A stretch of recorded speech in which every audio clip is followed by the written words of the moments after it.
Great. For those on Zoom, if you have a question, you can raise your hand on the app or you can put questions in the chat.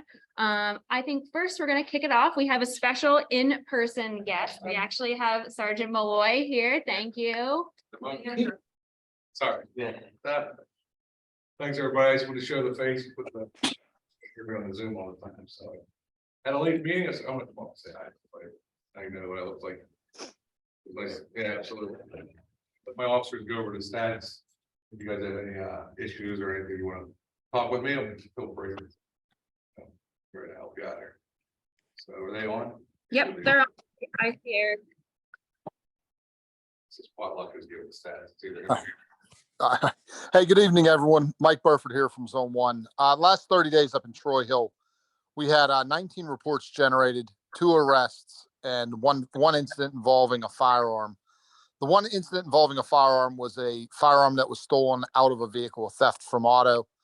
Other than that, back on the 16th, we had a shots fired outside of Tammy's bar. Detectives are following up with that, interviewing and trying to get video. And also there was an individual who went to the laundromat, a teenager, I believe, and was assaulted. Other than that, the arrests, one was for a DUI and the other was for narcotics possession down on Phineas Street. And one catalytic converter stolen, something that we are seeing zone and citywide. But as Commander Malloy, if he'd like to fill you in or not, there was an arrest recently made down on the war streets that hopefully will have an impact on that and slow down the theft of catalytic converters here in the zone. So other than that, that's our stats for the month, Commander. Oh, you're good. Cal converter that he was talking about the arrest. There was a group of people from Chicago, different cities, and the state police actually handled that up. So I haven't really seen one this week. No wood. Let's go. No news is good news, right? Right. Yeah. Does anybody have any questions for our Zone 1 folks? Anything in particular, crime or enforcement related? Anybody on Zoom have any questions? Yeah, I think Officer Payton and Officer Defio, you guys are on. Do you guys have anything to add?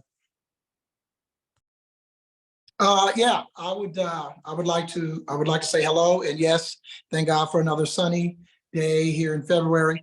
But I would also like to, before we get off of there and any further questions, I would like to remind everyone to please lock your cars.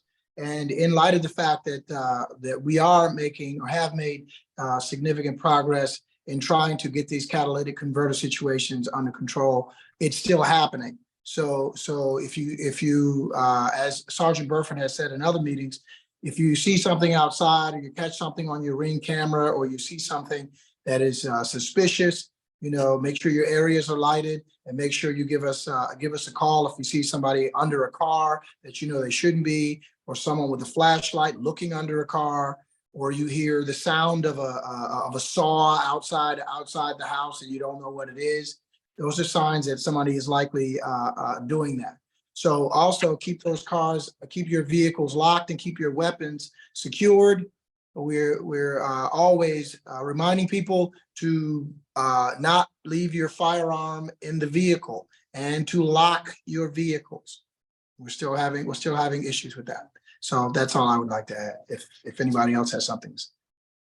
Looks like we have Bill. He has a question. Bill, go ahead and fire away. Thanks.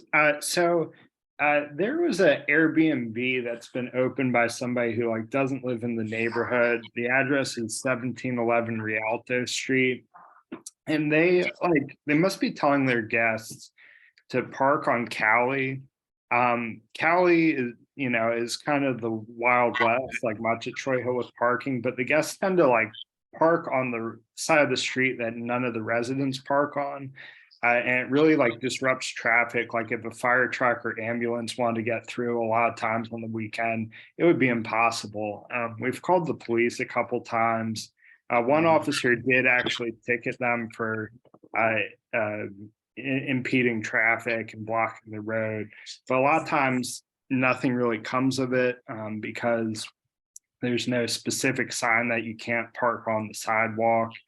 But it's really frustrating. I mean, I've reached out to Airbnb, I've reached out to the purported host on Airbnb, and they don't really do anything about it. Can the police send them like a note, like do not park on this side of the street? Like it's disruptive.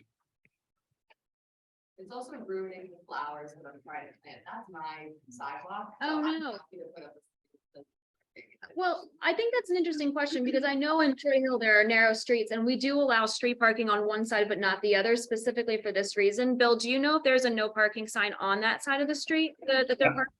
There's not a no parking sign, but I mean, they were like blocking like garages last week. I think the garages are mostly used for storage, but like even still, we had called and I don't think anything was really done about it. All right, well, what do we think? What can we do about that in terms of enforcement? Get a sign, so Can we put? parking on one side of the street. The old head house. Right up in where you- You reach out, So- Tony, thank you. Okay, so it sounds like one of the solutions is a contact at Domi and potentially getting up no parking signs on the side of the street to keep traffic clear. I know that it's let's see. Lindsay Dill just dropped in the chat, parking on one side only signs are not often followed in Troy Hill. Huh, that is true. I would also, I think aside from Domi, I think for the neighbors that are actually experiencing this, we need to document this every time it happens. Date, start a digital folder, take pictures of the license plates. And I think perhaps we can figure out a way to use that information to our advantage. Is there a way? Also, if they're blocking someone's garage, if there's an actual garage there and they're blocking the entrance to a garage, you can give us a call and we'll come up and try to get in contact with the individual. If we can't and they need it, then we can tow. But at the same time, sometimes, if it's not a garage that's in use and people park there on a regular basis, we can't just ticket, because we run into this sometimes. We can't just ticket one of the vehicles that's over there that's in the way. If all of them are breaking the law and all of them are in the way, there are going to be quite a few tickets going out. We can't selectively hand them out. So be careful. Absolutely. We have run into that problem as well on Lowry Street near the cemetery, and I'm not going to stick my nose into that business for fear of was thrown at me. However, I think so. I think this is an issue because we have narrow streets. We have school buses that use that route for sure. So we can follow up with Domi to get no parking signs on that side. I'd like the neighbors who are experiencing this to document every instance. And then I think what we need to do is we need to potentially file 311 complaints and or go through I know the building inspectors, PLI, they are also doing some management of Airbnb at this point, I believe. So that might be, we actually have someone here from 311, Deb. She probably hears from us a lot, I said earlier. So you might be hearing more about this issue. Is there anything else, Sergeant Molloy, do you think we can be doing to get this resolved? It sounds like you've made a good faith effort to contact the owners. Yeah, just give us a call. Yeah. It'll leave it for it. Okay. Yeah. Hey, guys, if you could pass that owner information along to us too, maybe we can try to reach out, because if the same person keeps renting their place out and the people renting it keep getting hit with tickets, I think that's going to look negative on the Airbnb host. So maybe that's one of those things they can emphasize whenever they have someone renting from them, if we can get that message across. That sounds great. I know the host name is Megan from like the Airbnb listing, but it's owned by an LLC on property records. But I dropped the address in the chat. I see it. I got it. Okay. I'll do some digging on that as well. All right, thank you. Bummer, especially ruining flowers on the sidewalk. Can't have that. I know. Yeah. Just as they're getting ready to bloom. Okay, thank you, Bill. Great call out. Anybody else have anything for our Zone 1 folks? Fire hydrants being blocked all the time. Fire hydrants being blocked all the time. Anything your team can do about that? Call 911. Because I know the policy in the past, they quit towing. I'm a retired city firefighter. And we used to call all the time. We were told to quit calling. Oh, I don't know if it was, It I don't know if it was was, us, not- I don't know if it was Department of Fire or the Department of Police, I'm not sure. Oh, yeah, I'm not familiar with that. Well, Retired 6 but- years, so Okay, yeah, great. Logger Street's real bad. Cause I just always tell people who's in the department, I said, they're gonna put that hose right through that window.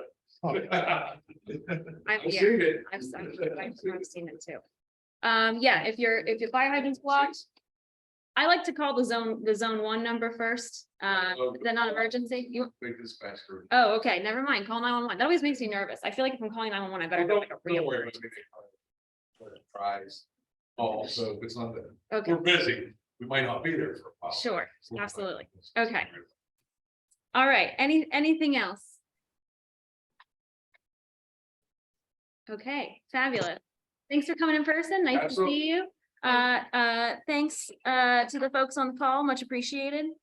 And we'll let you know if we have any, we'll keep you in the loop about that Airbnb issue. Yeah, sure. Sort of purpose. Yeah. Thank you, everyone. Good night. Thank you. Okay, next up, we have a very exciting update about our firehouse at the corner of Lowry and our monument, Lowry and Lay. So I'm going to introduce the Wildman Chalmers team here, and Natalie, do you have your presentation up? Okay. I'm gonna set you as the host. Because then I believe you'll be able to share. Sure, I can see, I have the ability now. Oh, you did? Okay. Yeah. Sometimes this is weird. All right, Yeah. take it away, team. We'd love to hear an update.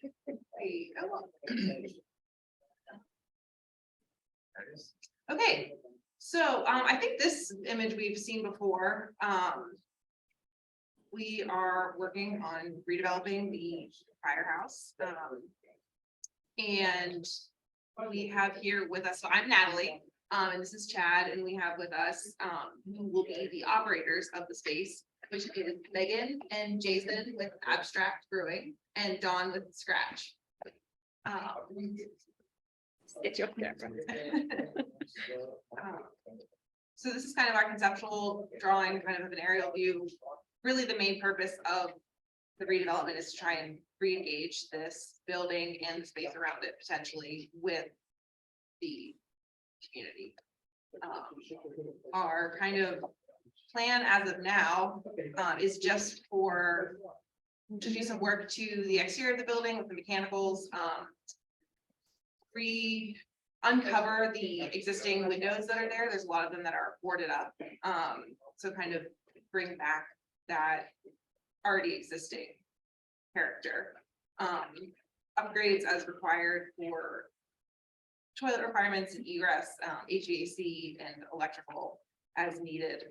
And then the space inside will be a tap room and market space. And we also have some exterior elevations, not much change, except for the opening of already existing buildings that are boarded. I guess I can let you guys take it away if you want to tell a little bit more about what will be going on inside. Oh, so again, my name is Megan, and Jason and I are opening a brewery called Abstract Brewing Company. Right now, our main brewing facility is going to be in Hazelwood, and it's a really cool project. We're very excited to be part of. I currently work over at Scratch as well, so I probably have met a lot of you that are on the call already. But we had the opportunity to possibly bring a tap room to your neighborhood, and just from getting to know the neighborhood, I think it's been a really cool area to be in, as well as so bringing one of our concepts into the space to create more of like a community space to bring people together and enjoy the beer that I'll be brewing. It is awesome. No, I think I'm a little bit newer to the Troy Hill area as far as outside of occasional visitation, but it's been good to meet now Dawn at Scratch. Obviously, I've known Megan for a number of years. Some of the other businesses in the area, and yeah, it just looks like a really good opportunity to pull something new in, continue to pump a little bit of additional life and an activity into that area. So we're excited about not only the space itself, but also being able to partner with and with the existing businesses that are already there. Awesome. So just some context for all of you, Wildman Chalmers, Ted's team went through a process with the URA. A bidding process. They actually were selected as a proposal in which, Wildman Chalmers as the developer is going to transform the space. They're partnering with this new brewery, which is great. I love that idea. I think just to talk about the timeline, can you give us a little understanding of where we're at in this process? Like, for instance, Sam was saying about the city getting out of there. We know the city is still occupying it. So where are we at on that timeline slider? Sure, great question. So we just received a bank commitment last week. And we also are going to be on the agenda on Thursday. So we'll be first introduction to the URA. We're currently in exclusive negotiations. And will probably at least before the city turns the building over, at least 6 months before they turn it over to us. So once the financing is approved, which is approved by our bank, it still needs to go through the URA's financing. And then we need to finalize our building permits. If we get the second board approval, which will be on Thursday, we'll need to finalize building permits and the next steps. Got it. So obviously this is an ongoing process. I think you all might remember originally there was a vendor that had some produce, sort of a produce market that was looking at that space. That vendor I think is no longer, they're not expanding to the city anymore. So we're really excited to have the idea. I think the idea of a brewery is really great. Do you two want to talk a little bit about, like, do you have programming plans? Like, are you planning certain tap hours? Do you have any certain idea for the business model that would be interesting for the neighbors to know? Yeah, so with this, just to start about like the concept of what people could expect in the space, with Abstract Brewing, we want to really create unique tap rooms when we open them. So each one will have a specific theme, and this one that we're looking at for the space is looking like it would be our English pub concept. So for food, we're looking at very traditional English food like bangers and mash, fish and chips, things that are still like really comforting and go pair really well with beer. Operating hours, we're looking at Thursday through Sunday at the least, possibly through Monday. And that would probably be like 5 to 9, no later than 9. That would be our operating hours. Great. I'm sure that would be a concern for neighbors just in terms of a bar, operating, or, a pub, like having, people up late, for instance. I know some of the other bars in the neighborhood, people kind of come out at all hours, but so you're thinking like 9. Yeah, I or mean, it so. works really into our ethos. That part of the brewery concept is that we really want it to be about the experience that people are having. Mhm. So though beer will be served and we want people to enjoy what they're drinking, and it's not necessarily about just like going out and getting drunk. It's about really enjoying the product, enjoying your company, and enjoying the space.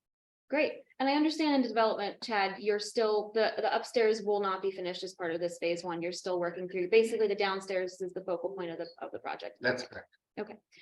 And I'm just gonna say this, I know this is gonna be a hot button topic. We've talked about this with the previous vendor, parking. We're just gonna dive right in. I live on Harpster Street around the corner. I know, Don, you have a really good sense of the traffic, obviously, as an owner from scratch.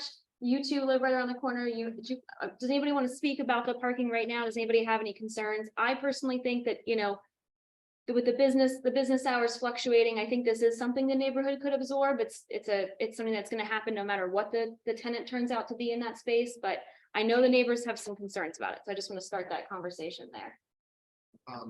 If I could just for a minute, talk about the market, the location space. Please as well. So in the rear portion of the fire station will have a market as well.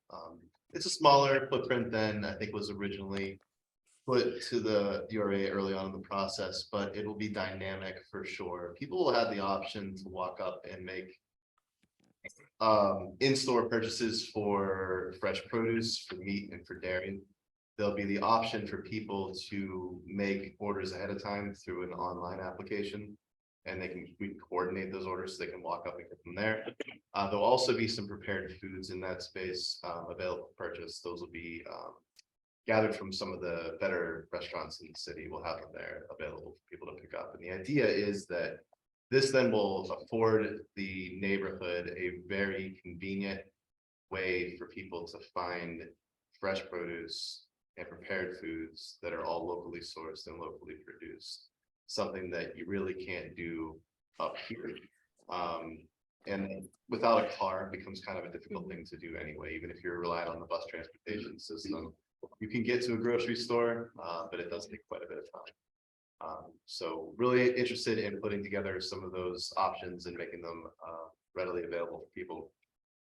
Especially the option to coordinate orders ahead of time. So while it's really cool to be able to walk up and just grab something and go, being able to say on Thursday, I'd like to pick up my bag of groceries and know that they're going to be there for you is what I'm after.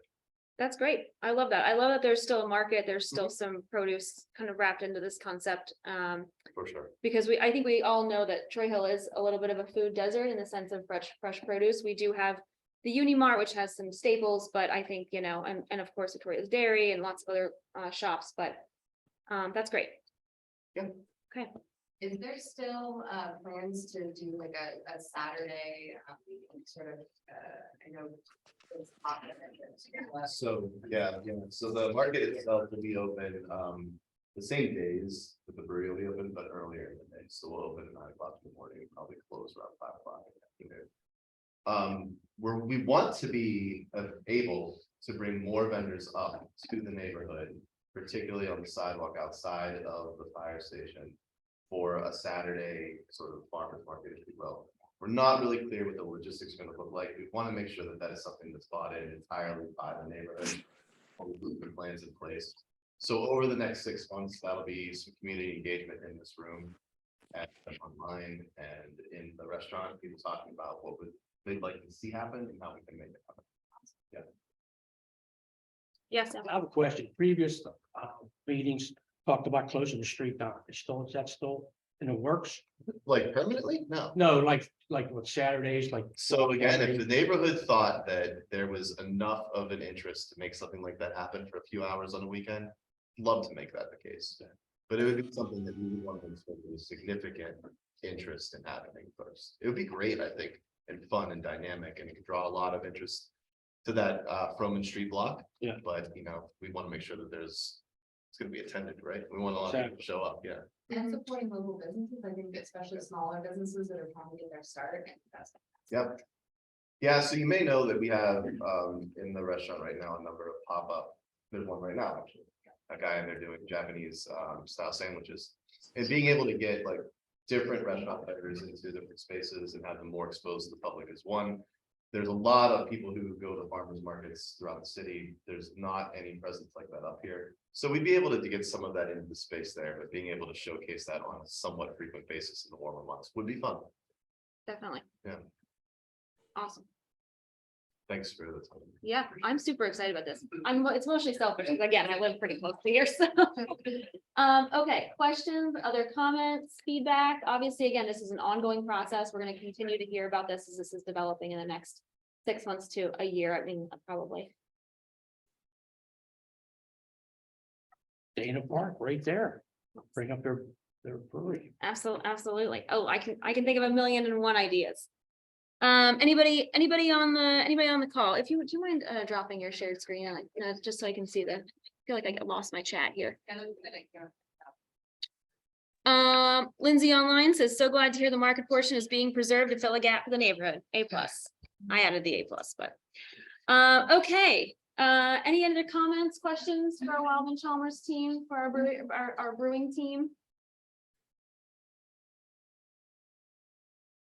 Nope. Okay, super excited. Thanks for coming. I really appreciate your time. I think we'll be hearing a lot more about this, and I'm sure we'll be excited to see how it develops. We're excited to.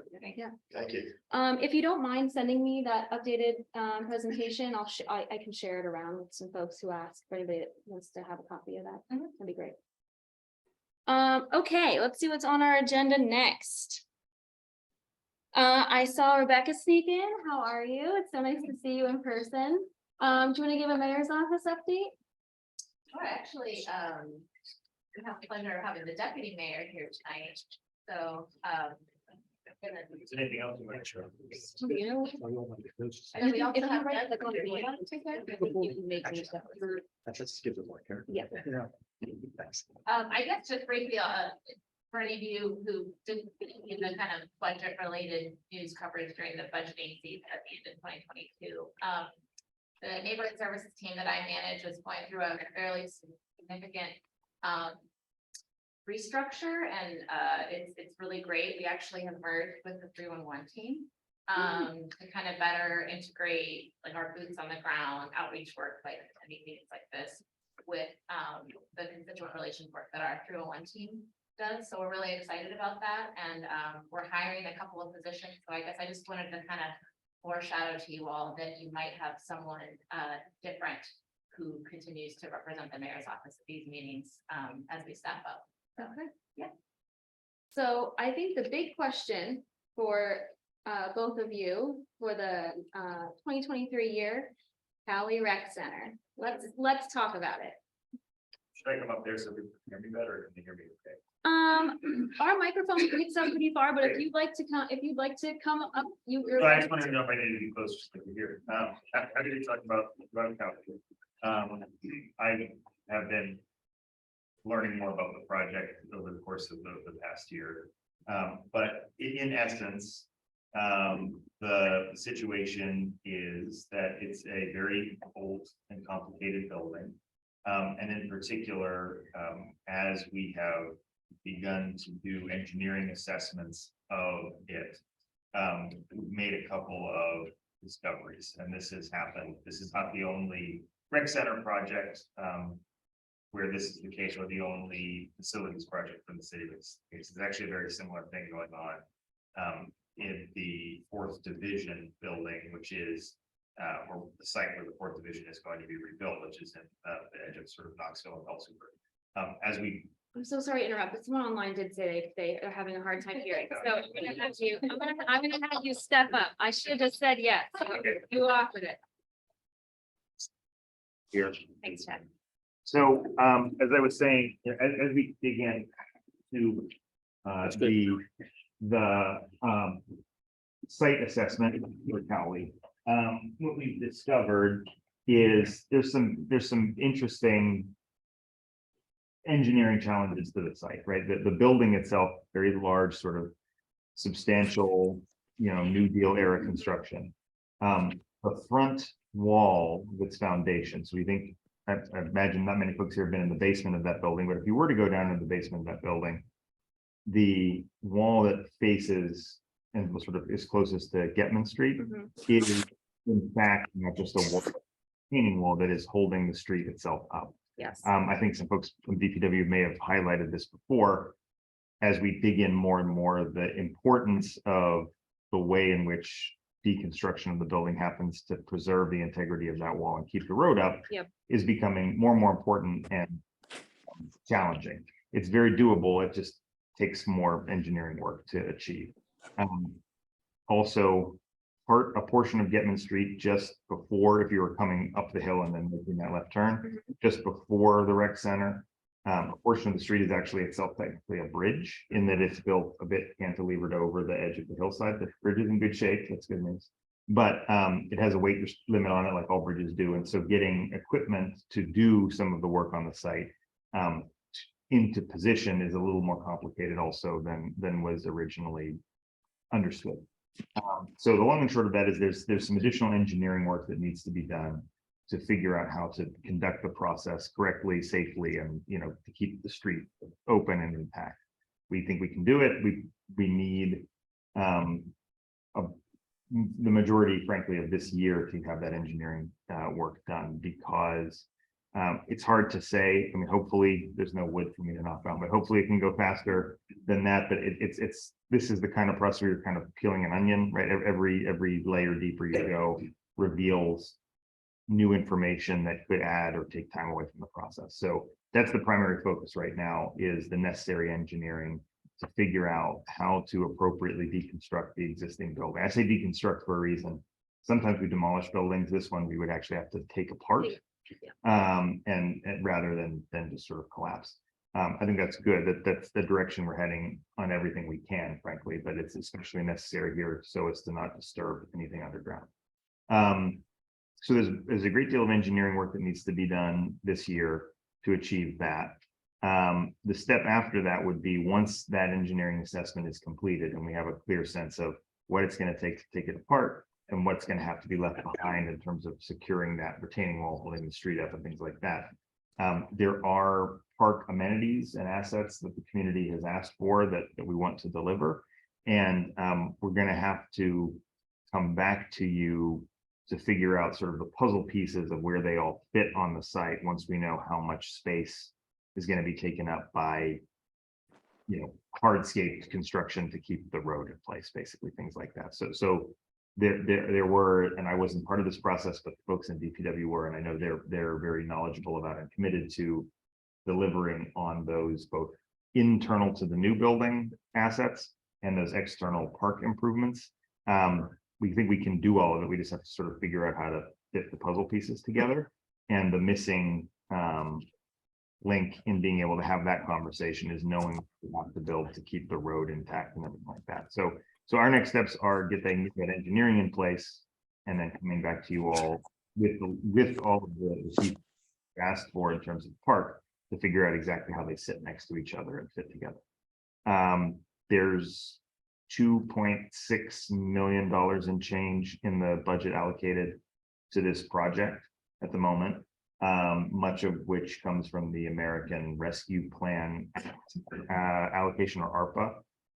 Those are federal funds that we had from mid 2021 when they became available until the end of 2024 to spend. Right now, those are the funds we're going to tap for this engineering work.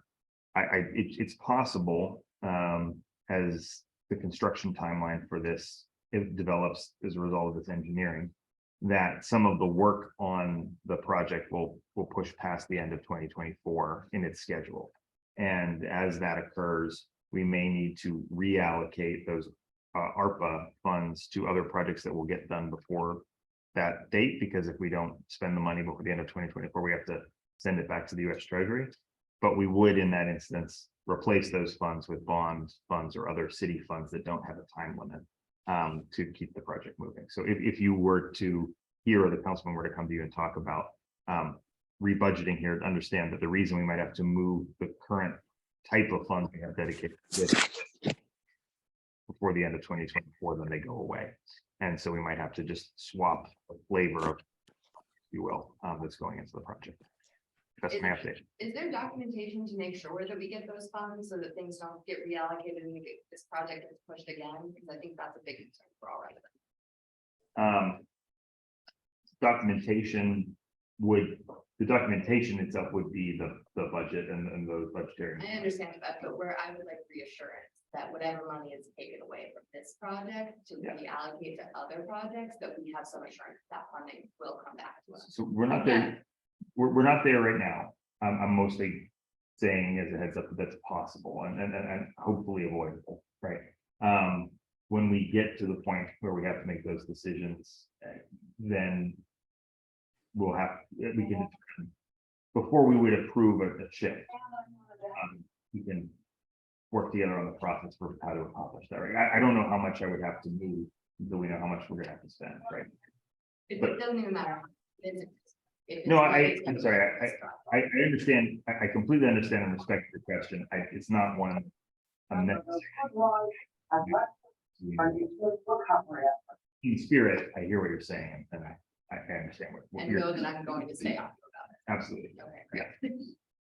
I just want to check my understanding of it because, with ARPA funds, my understanding was that they had to be allocated by 2024, but they had to be spent by 2026. I know that's the case with other funds, but there's something different in this particular allocation of ARPA funds. Close. What you're saying is close, but it has to be under contract. Like we have to actually have a signed contract with someone to do something before the end of 2024. Okay.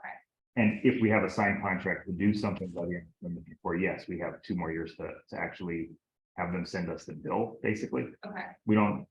It's unclear that we'll have all of these funds under contract by that point, because there's kind of a, there's a cascading set of steps, right? We need to have a design, and then the design goes out to bid. And so the timelines, as we look at this additional engineering, mean there's a chance that they won't be under contract by the end of 24.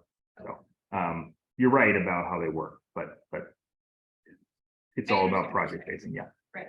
Yeah. So but it is not that they don't need to spend by 2024. would they need to be? Yeah, allocated through a contract? They need to be so close to spent that we have a contract in place. That's right. Yeah, that's a better way. What happened to all the other money that was before pre-pandemic that was allocated to Cali? Pre-pandemic, Yeah, we had a lot of money, what, $8 million or something? So it was $6 million was allocated to our Cali project, and where's that at? And that's why I said exactly. That went to engineering to understand and do site assessment. I've been there with the doc. Thank you, that's exactly right. so, And so then there we- was, it was as high. It was as high as 6 million at one point during COVID. Pre-COVID, it was $6 million. That, And then that- I don't know what happened, with it, but that's right. I'm not entirely, I don't have a clear answer for you on that. It's something that goes that far back. There were additional funds. There were additional funds in ARPA funds, which were COVID response funds. Allocated for, which would have totaled up to 6 million. And the reason, again, that we're not presently on a schedule that would see those funds spent in time to meet the ARPA criteria. In fact, the assessments that are going on right now are critical in order to understand even how much the total project cost is. And we need to know the total project cost to appropriately allocate funds to it. We are proceeding with the engineering and the designs necessary to build a project. And once we do that, we follow those through. But a really great non-answer, but there was already a site assessment done, there was already engineering work done, and there was already a plan drawn. So why are we going back to redo? So what's my already question been is- done And losing funds? So my question is, It's completely mismanaged at this point. well, I would. So the example that I was using also what's going on in the 4th Division is a good example of a similar issue that we run into on a number of projects. In that instance, as we proceeded towards construction, we found a mine shaft beneath the building that wasn't previously documented and it had required sort of completely redesigning the whole thing. We're facing similar challenges with the wall at the front of the front edge of this building that will have an impact on, that would require changes to those designs, and we don't know the cost implications of those changes until they're done. Wow. The other engineers did know, and that's how I know about it, because they did tell us that the wall was a retaining wall. That's the only reason I know, and I did go to that. Yeah. meeting. So this is, you're going back before pandemic, when we had a lot of money allocated for it. And the engineers that did all that work, and we paid them, and we're not using what they, like, what's going. No, we already, I'm sorry. Yeah. No, Is it- thank you for asking that question to clarify that. You're right, this was a known issue before. Absolutely. And the work that has gone into identifying it is still helpful. The more we dig into the findings that were produced in that report, the more additional engineering work is necessary to figure out a way to make it work. So it's building on top of, not replacing work that was done before in terms of engineering. We have a question in the chat really quick, or more of a comment. This is from Lindsay. There was funding earmarked specifically for demolition and also funds in the city budget for this project. The rescue plan funds should just be extra at this point. So let's talk about that first. Is that still the case? Are there still funds for this pull down and for the construction in addition to the COVID rescue funds? The only fund, there's $120,000 in non-ARPA funds allocated to this project that predate ARPA. Every other dollar allocated to it, at least as of the beginning of last year when our administration started, was ARPA funds. So any change that went further back than that, to your point, I'm not saying it's not true, I don't know. Definitely millions there that's been set aside for Cali, and if it's not there anymore, I think we as citizens of I think we have a right to know where this money is and where it went. And I think efforts to ensure that's the next meeting and make sure they have definite answers for us. Yeah, I think we'd like to request that you go back. I know that obviously there was an administration change, but there was funding that was not rescue funding pre-COVID sitting there. And so I think, what you're hearing right now is a very frustrated neighborhood. Sure. Who, I'm not gonna go into the history of the building or the issues with the roof or the things that had happened in the past. But you can imagine there's a lot of baggage. Yeah, I'm sorry, And- I don't mean to cut you off. I should point out, some significant amount of money has been spent to this point, right? So, so, Yeah, What we're asking for is what historically was allocated for this project, what has been spent so far, what has it been spent on, how much is left, and how much the engineering cost this year will be. We just want some transparency, I think, is what we're asking. sure, And we need to go back pre-your administration, which I understand, may be difficult, but I think we need to know what that budget looked like. And again, just to reiterate, so from the neighborhood perspective, we're hearing that we're kind of back to square one and that we've lost funding in this process. I wouldn't say back to square one. I mean, the work, It happens I just bought an old house from the 1800s. I understand, you go in, you find more stuff, but you've given us a lot of non-answers and we're looking for actual answers, I think is where we're at right now. We know that there is more work to be done, and we know that it's this amount, you don't know what's happening in the future, but that's not good enough at this point. There's been millions on the table, and we don't know where that's gone, and there's no work that we can actively see being done, and that's a problem. I take your point. My point was more that much of the work that has been done to date in terms of assessing the site, but also developing and with community input, a sense of what should be put there.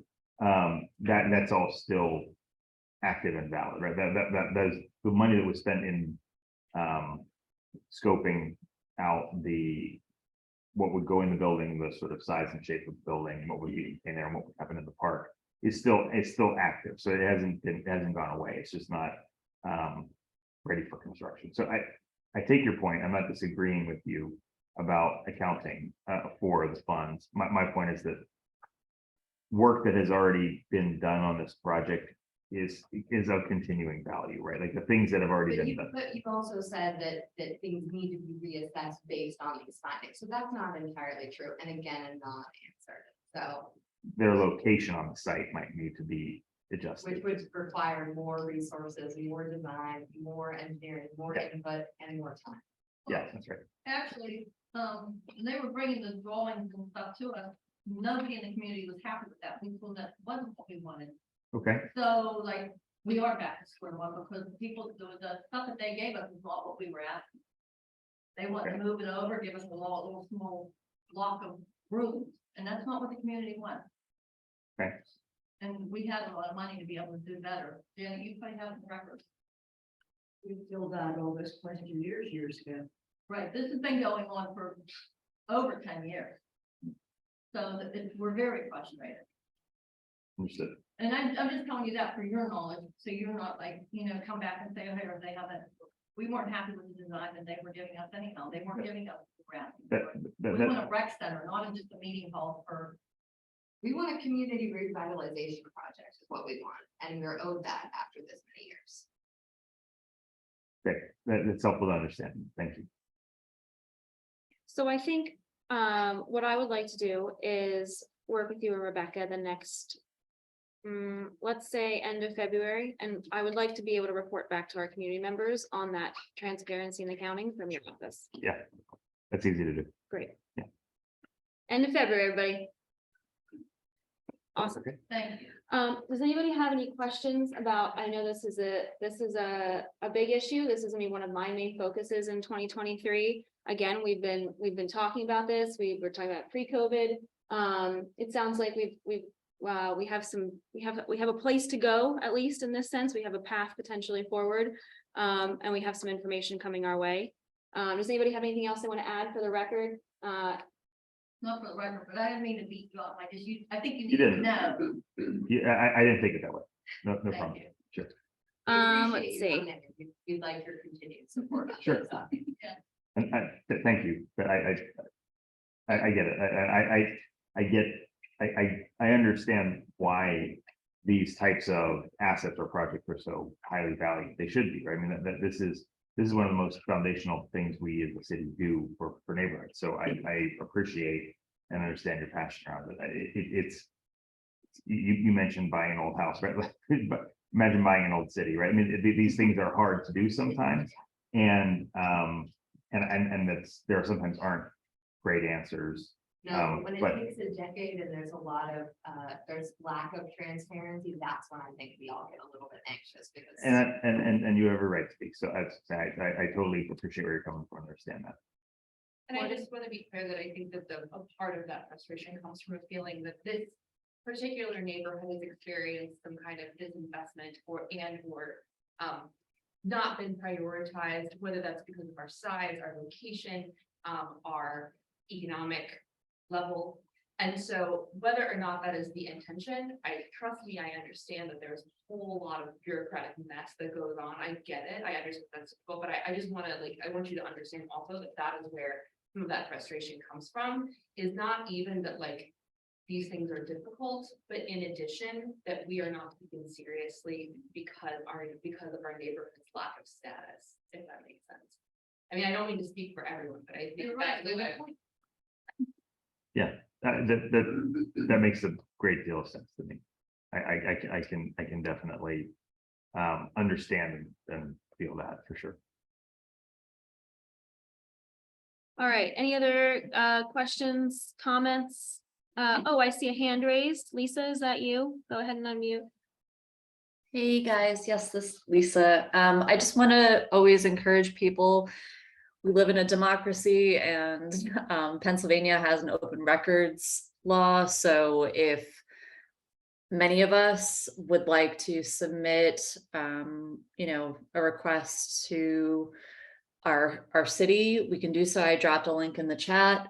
I am going to do that. I think that this helps foster, and underpins our democracy. So just an FYI, there's I think the more of us that inquire about said records, kind of documenting a trail of the Cali Rec Center, the better. Great, thank you, Lisa. I will preserve that chat for those who want that link. Thanks. Anything else? Okay, yes, please. The proposal for the field, that they have plans on, they said they really like. Has any of that gotten NPDS approval yet? Good question. I don't happen to know the answer to that one on the NPDS for folks. It's the state Department of Environmental Protection approval for moving dirt basically, and then how that affects stormwater runoff. I don't know. They have to have that before you can do anything else. That's definitely true. But I'm not sure if they made it to that stage or not. Interesting, good question. Can we get that answer by the end of when you're gonna get in touch with that? I mean, with the county?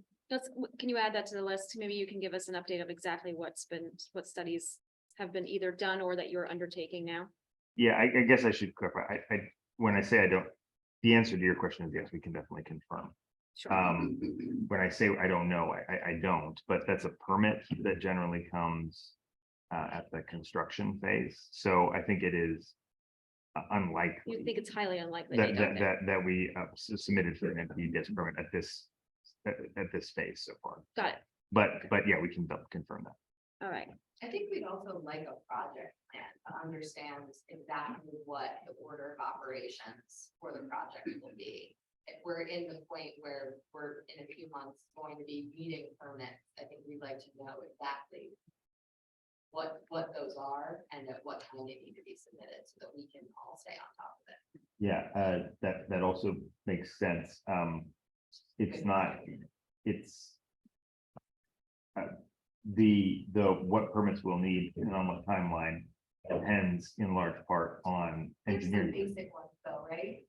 Right, like Such as? there are contingencies, there always will be, but there are specific permits that we will need at specific times. There is a normal order of operation, like you said. Yes, yes, there are. But they're all dependent on construction drawings. So knowing the sequence and the order is possible. I think that's what we're looking for, is Yeah. just like sort of a dialed down list of the stages. That has done the proposal that you said you saw. But a team of three of them, I think, Yeah. are doing it. Yeah, because they would know about NPDS, but my husband's already. They would know about all that, and would know what you needed and when you needed it. You can have It's- somebody prepare. Yeah, it's not that it's unknown what they are, and so it's not that it's not possible to say what those are. It's, yeah, it's that it changes to the plans would require changes to the drawings, would require changes to what permits are required, right? Yeah, A general outline, I think, would be helpful for everybody. sure. Great. Project plans, scope of work, up to now that your office is undertaking, and budget accountability, going back at least 10 years, I would say. Okay. Okay. Sure. Great. I mean, it's 2023, so we've been 2013. It doesn't seem like, seems like a long time ago, but actually we were having this conversation in 2015, I think. So anyway, okay. Thank you all for your discussion on this point. Super important for us. If you can stay up here with me, or you can head back to your seat, it doesn't matter. You can stay in the hot seat if you'd like. Thank you. Absolutely. Thank you. Okay, anything else in general for the mayor's office? Okay, let's move on. I don't believe we have anybody from Representative Inamorato's office on the call. I know she's got some stuff going on at the moment, so let's just move into Councilman Wilson's office. Bobby, you've been sitting back here occasionally. It's nice to see you. How are you? Pretty good, how are you? I'm great. Any updates for us? Yeah, so just as a housekeeping thing, District 1 has changed quite dramatically, for me at least, because now I represent the district. The district and also a good portion of Alabama. Basically, the whole Colville district. And you go from Grant, take Grant all the way down to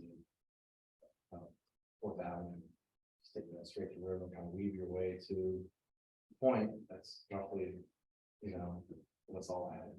But the strip district meeting, like, it goes all the way up to like 2 blocks before the Doughboy in Lawrenceville. So it's a pretty big addition. Just for, I should point out that the one neighborhood that I did lose in District 1 was Marshall Shade. So this all became effective January 1st. And I guess when you're in the strip district, when you see things that are wrong, you can also. We know. Also, including in those. Great. Just because right across the, sure everyone, those are one. They're making you proud. Those are one walk over to. They're Yeah, making I stopped using that joke because I was like, well, I can't believe it. there's a lot of people who aren't from Pittsburgh now, and they're just kind of standing up looking at me when I say it. So I stopped. I'm not originally from Pittsburgh, but Started the joke. I get the joke and now I live the joke, so. Yeah. Also represent all the Mexican Wood Streets now, Florida's only half. I think that's roughly it.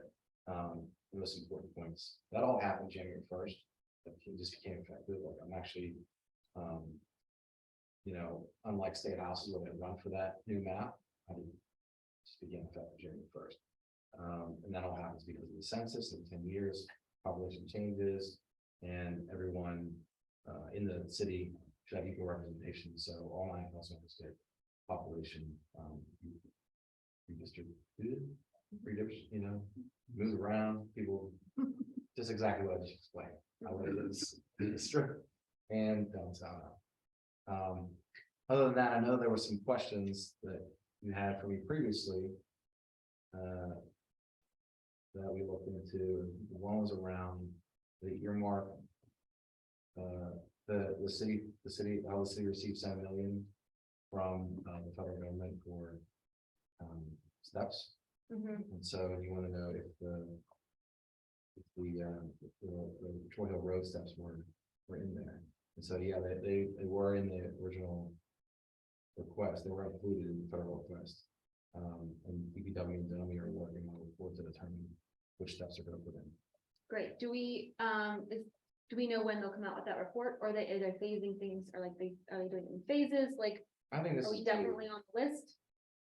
looking at It's not there's not a new report expected. We have a existing inventory of steps in need of investment. And so the funding is just being applied against those prioritized steps. So it's on the list now. It's on the list. It's for reconstruction or rehabilitation. The inventory effect actually was done a few years ago and was the reason that we pursued the federal funding to implement those improvements. So timeline for construction, I don't happen to know about this particular set of steps. We were just now actually taking receipt of the funds from the federal government. Construction season typically starts in March or April, depending on the weather, and they go as deep into the list as they can before it gets cold again in November. So I think we can certainly look into that and report back, but it's probably going to be a couple years to spend $7 million on all of the steps that need to be replaced. So I would say that's a 3-year project, 3 construction seasons, I mean. So you're saying we could be anywhere in that 3-year project? We could be anywhere in that. When I know off the top of my head, yes, we could probably give you a clear answer if we knew where list it was, but I don't have that. Can we get a copy of that list? The report, sure. Yeah, I mean, it's public, it's already publicly available. So, yeah. Can we post it to the group? Yeah, I Absolutely. think is the map public too for the steps thing? Debbie's come up with all these different maps now. I can't recall specifically, but I think so. There's a traffic calming one is published online. Yeah.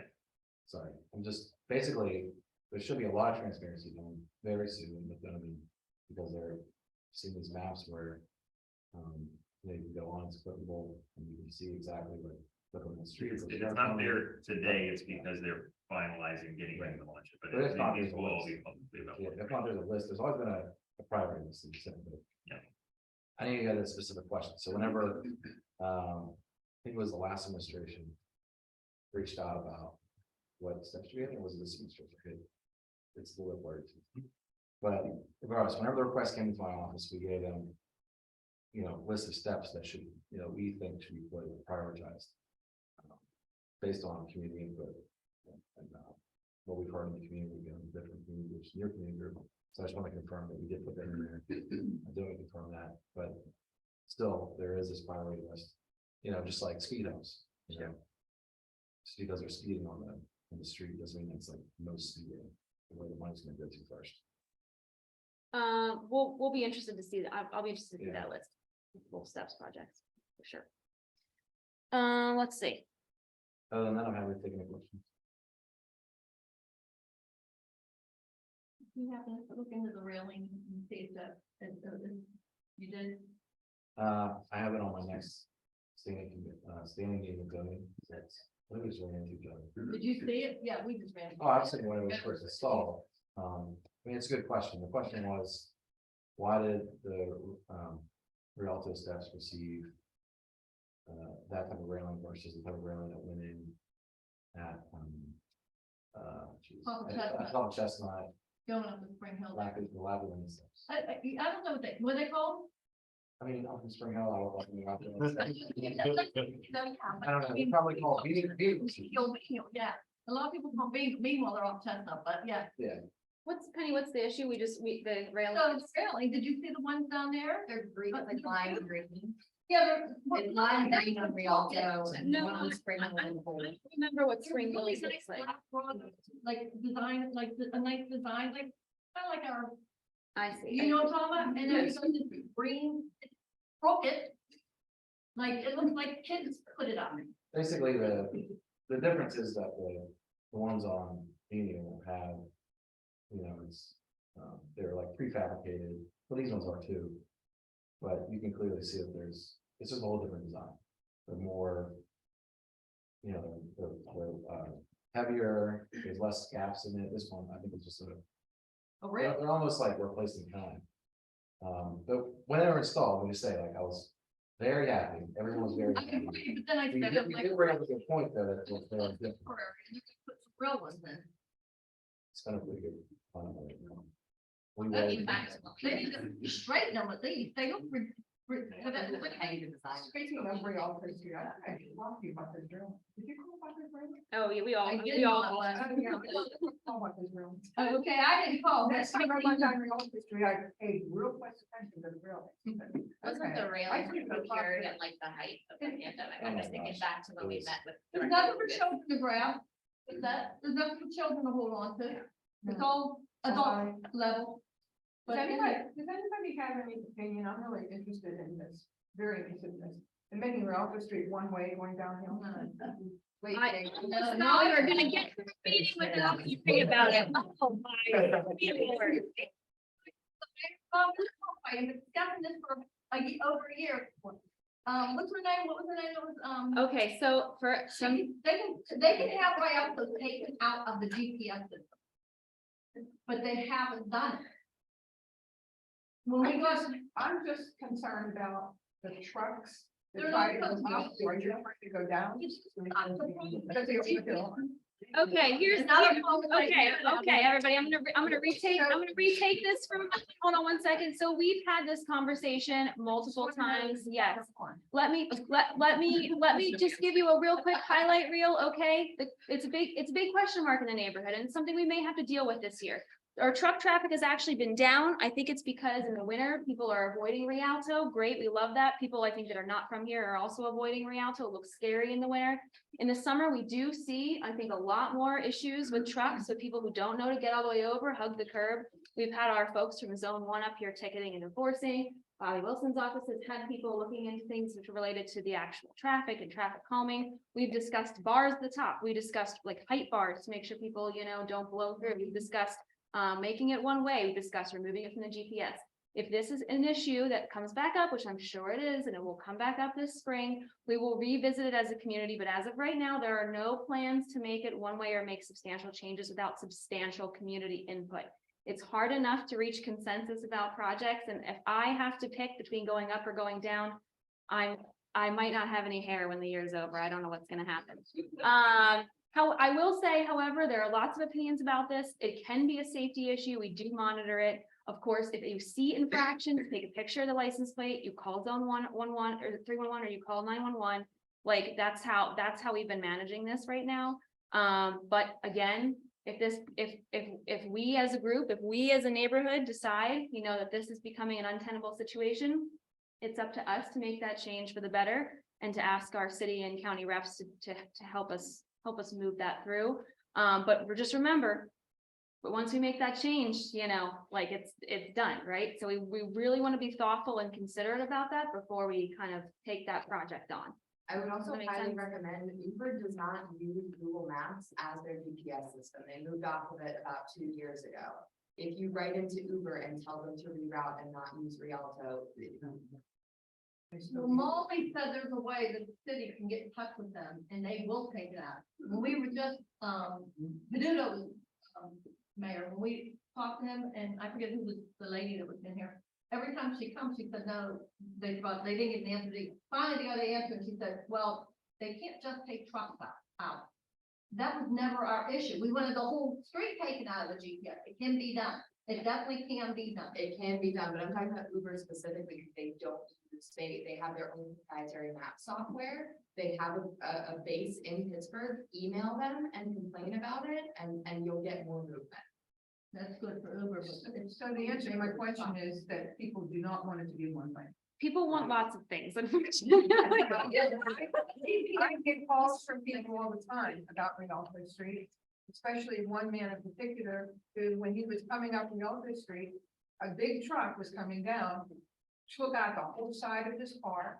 He figured the guy would stop at the bottom. And he didn't. And he went down and he didn't, and he had, his car was totaled, completely totaled, and I'm like, It's crazy. insane. It's crazy. Down there, you think the cameras for the bottom on Route 8 or. it happened with a lot, and it happened in the middle. Yeah, but they should be able to see whichever way to catch the plate. I think that if the neighborhood consensus is that this is an issue we want to take on as a group, it's become a safety issue, it's an, then that's something that we'll discuss together and decide, I think. May I ask a question unrelated to Rialto? Unless we still have more things in Rialto. I don't have anything on Rialto, just want to look in the chat. right now. What you appreciate. Well, we've had an issue with many faceless, sideless, wallless buildings, but there's currently one, the building without a face on Lowry Street. Which I think so it's right by Ron's Pizza. If you drove up there, you pass that way. I can't remember when they took the facade off of that building, but I think their intent was to take the facade off and they took the entire thing off, the whole wall. And I think, unfortunately, it's not the first time that something like this has happened. When there was a safety concern, we were told to call 911, but I don't really think that that's what's going on here. But like that building has been sitting without a front wall on it for God knows how long. Oh, you do? Yeah. And I think I understand the reason why it initially happened. It sounds like there was like a stop work order, which makes sense. I guess the question is just like, how long is that gonna sit like that? And it's pieces, chunks start falling off from like weather. Just what do we do like to maintain the sort of safety aspect of that? Does the rain go on? Yeah, it's right beside Ron's Pizza. You can't miss it. It's pretty alarming. Yeah, and that's the thing. Cause there was like caution tape up for a minute and then of course, caution tape applied away and things like that. So I don't know if there's like something specific happening that is in process or. If we need to say- They've added like more braces to keep the foundation intact. Yeah, I don't think it's like falling apart. Yeah. Can I answer that? Sure. Okay. The man who owns the building next door called me about this as well. Okay. So I have talked to him about it from 311. The people who own that building did not have any permits in place. When you remove a structural wall, you have to have architectural plans for the demolition as well as the rebuilding. The people who own that had no architectural plan. They got shut down, and it is not cheap to get an architect to do a demo and, depending on what architect you get my husband, it could be $3,000 or $5,000. If you get somebody else, it could be $10,000 to $12,000, depending upon what needs to be done. So when they put that barricade up on the sidewalk, they were essentially blocking the sidewalk. So nobody that was handicapped or had a wheelchair or anything could walk on the sidewalk. So at some point, somebody removed it. I don't know who removed it. But it's sitting there because these people can't afford an architect to bring in the plans and get them approved with the city. Is there like in the front windows is minor renovation. Yeah. There's a house across the street from me at 2031 Lowry that they got a permit for minor alterations. And then one whole 2 weeks, I think it was in a row, a crew came in and completely gutted the place to nothing. And about a month ago, one of the upstairs windows fell right inside the building. But good thing it didn't fall to the outside. But I looked over, my office is right across from it. I looked over and the window had fallen out in that big wind we had. And I put a report in and they shut them down. They don't have plans. They had no demo, they had minor alterations, means you're not moving structural walls and stuff. That kind, and then those people, that'll sit there like that, because they can't afford an architect. It's a common problem. I mean, They're very common. it's a common problem with unsatisfactory resolution, because when someone's doing work without a permit or they apply for a permit, the scope's smaller than what we later find out they're actually doing. Our primary responsibility with all this stuff is safety, which is to say, issue stop work orders and ensure that things are shored up, and then you have to be able to present proof that what you're doing will not fall over when you finish it, right? And so to this point, some folks get stuck in a position where they broke the rules, they started work without a permit, we caught them, we made them stop and stabilize it so that it's not an imminent risk to anyone. And then it spends a decent amount of time in that status while they're required to make it right. And if they can't afford it or they fight it, they often fight it and we go to court and we end up in common police court arguing about it for a long time. I know it's not pretty and it's not, I don't care I'm about not, being pretty. I wasn't saying that you were. My point was, That is also often a complaint we get. Other side, I wasn't describing it to you, but it's not, and it's unfortunate regardless that it's stuck there, but can't let someone do work that's unsafe or unproven, which is how it gets stuck. Okay, but what I'm hearing you say is like when this happens, there is some effort to make sure that the state that the building is left in is safe enough. to leave like Absolutely. that. Okay, so that's helpful to know. And re-inspected Okay, often to ensure that has not changed. Okay. However, we're not there every day. So if you notice something has changed dramatically, right, like a post that, yeah, exactly. Okay. A post that was straight is really crooked and it looks like it's leaning. Tell us so that we Okay. can have someone come out and do the updated, right, like update the inspection. We check regularly, but that might mean once a month and there's a lot can happen in a month, right? So. Well, a good way to, and I hope we're agreeing with this, is a good way to tell us, like say, you see bricks falling. Or you see something, Yeah. post that's out and it kind of like sag or call 911. Because Okay. 911, even if there's like small hole in the road, you get tired and stuff, you can call 911. Dummy will be actually activated into the roadway or sidewalk or in the building, the alarm switch should be activated. Yeah, they're So the on, police will show up and then they'll activate the scene. they're on-call inspectors for those things 24/7, you know, most of, for that kind of thing, they're not doing routine inspections at 2 AM, but they're available to come out if someone looks like it's gonna fall over. that actually helps. I like, that helps me understand what is going on and I just, it helps to know that it's also not being left there without anyone thinking or doing anything about it. So the other option. So we should There's- just tell me, I'm- just saying. Sure, there's a lot of, yeah, there's a lot of buildings that can You do live that close? intervention, but. We have a comment in the chat. Somebody, Lindsay asked, can we help the owner by recommending them for a facade grant? It's part of our main street. And while it is a chaotic mess, maybe it could help them, mitigate by allocating for a quicker fix. Facade grants. What do we think? They're likely, if there's an active enforcement action against them for one without a permit, they're probably not They're not. eligible for a grant. Got it. One We of the go on to baseline September, conditions- by the way. One of the baseline conditions September. for those grants is you have to be in good standing in terms of permits, taxes. Got it. Okay, so unfortunately, Lindsay, it sounds like they have to be there. They've gone too far down the process. Okay, other questions, concerns, thoughts? The only other thing I wanted to call out was that the URA has partnered with some of our banking partners, and we now have a really great first-time home buyer program. I will put that link, I will share on our Facebook when we share the meeting recap for those of you interested. Really great program. Hope people take advantage of it if you're in that position. Oh, and last but not least, we're looking, I believe Councilman participated in our paving list for 2023. We're looking for 3 streets in Troy Hill that we want on the paving list. You can shout them out now. We'll take a note. You can email us. You can drop them in the chat if you're on Zoom. You can go out and walk the street tomorrow and report back. But if anybody has any streets that we know are in desperate need of paving, we'd love to hear it.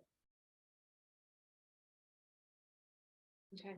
Oh, question, Yeah. the chimney from the church Ah, falling down. I have heard nothing about that, but I saw they had a boom lift. I saw that there were people working on it today, actually, when I was out and about. Yeah, unfortunately, we had a little chimney, speaking of bricks falling, Grace Lutheran's chimney collapsed behind West Banco. I was a couple weeks ago.